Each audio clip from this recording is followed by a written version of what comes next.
గట్టిగా చెప్పు స్టార్ట్. ఇది మొత్తం సూర్య భగవాన్ టెంపుల్. మనం ముందు చూసింది ప్రేయర్ హాల్, వెనక చూసింది ప్రధానం గోపురం. గోపురం అంటే ఇది ఇక్కడ దేవుడు ఉండేవాడు, ఓకేనా. ఇది ఎంత ఉండేది? 270 మీటర్లు ఉండేది. ముందు ఎంత ఉండేది? 220 మీటర్లు ఉండేది. ఇక్కడ సూర్య భగవానుడు ఏంటంటే గాలిలో ఉండేవాడు. గాలిలో ఎట్లుంటారు? ఇప్పటిదాకా అన్ని గుళ్ళు చూసినావు కదా, దేవుడు ఎక్కడ ఒక దగ్గర కూర్చుంటాడు. కానీ ఇక్కడ సూర్య భగవాన్ అంటే గాల్లో ఉంటాడు అనమాట. గాలి అంటే ఎయిర్లో ఉంటాడు అనమాట. కింద బేస్ ఏమి ఉండదు. సో ఇలా ఉంటుంది అన్నమాట. కింద బేస్ ఉండదు, కింద పైన ఏం కట్టేది ఏమి ఉండదు. ఎలా మరి? అప్పుడు అక్కడ ఆ కాలంలో వాళ్ళు ఏం చేశారంటే 50 టన్, ఒక టన్ ఈక్వల్ టు 100 కేజీ, అట్లా 50 టన్ మ్యాగ్నెట్ పైన. ఇదంతా 1000 కేజీ సారీ, ఓకే.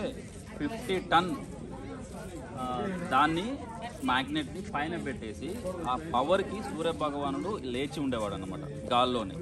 అది ఈ టెంపుల్ స్పెషాలిటీ. ఇక్కడ పైన చూసావా సూర్య భగవానుడు, ఇలానే అటు ఒక విగ్రహం ఉంటుంది, అది బాల సూర్య భగవానుడు. మార్నింగ్ ఏంటంటే యంగ్ మన బాయ్ లాగా, స్మాల్ బాయ్ లాగా అటు కనబడతాడు.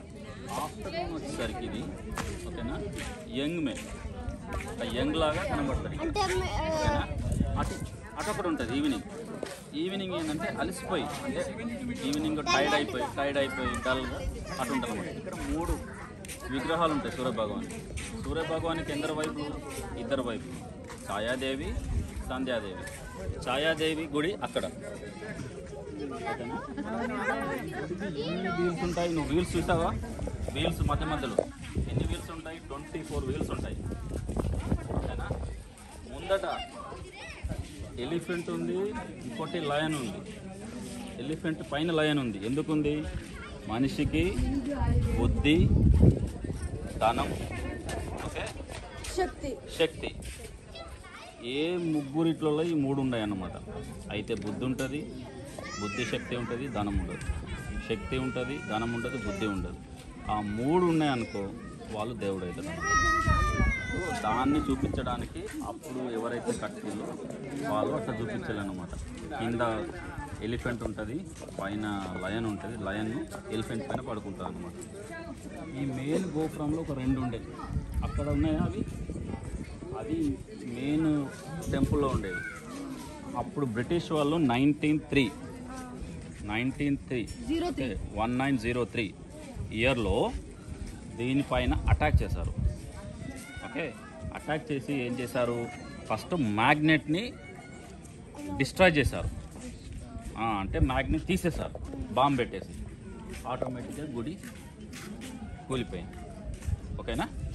కూలిపోయేసరికి అప్పుడు ఇక్కడ ఉండే రాజు ఏం చేశారంటే, బ్రిటిష్ వాళ్ళు ఎలాగో దీని మీద అటాక్ చేస్తారని అప్పుడు సూర్య భగవానుని ముందట ఒక ధ్వజస్తంభం ఉంటుంది పెద్దది, అది చాలా శక్తి అన్నమాట.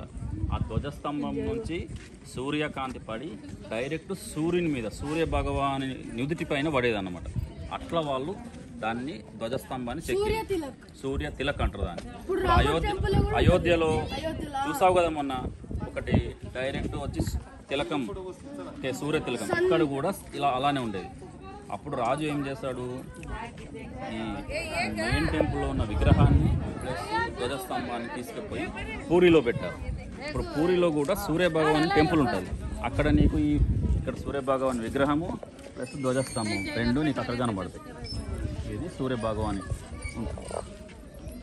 మన దేశంలో సూర్య భగవాని టెంపుల్స్ చాలా తక్కువ. ఇక్కడ ఒకటి ఉన్నది కోనార్క్ టెంపుల్. అరసవెల్లి మన ఏపీలో, ఆంధ్రప్రదేశ్లో అరసవెల్లి దాంట్లో కూడా సూర్య భగవాన్ టెంపుల్ ఉంది.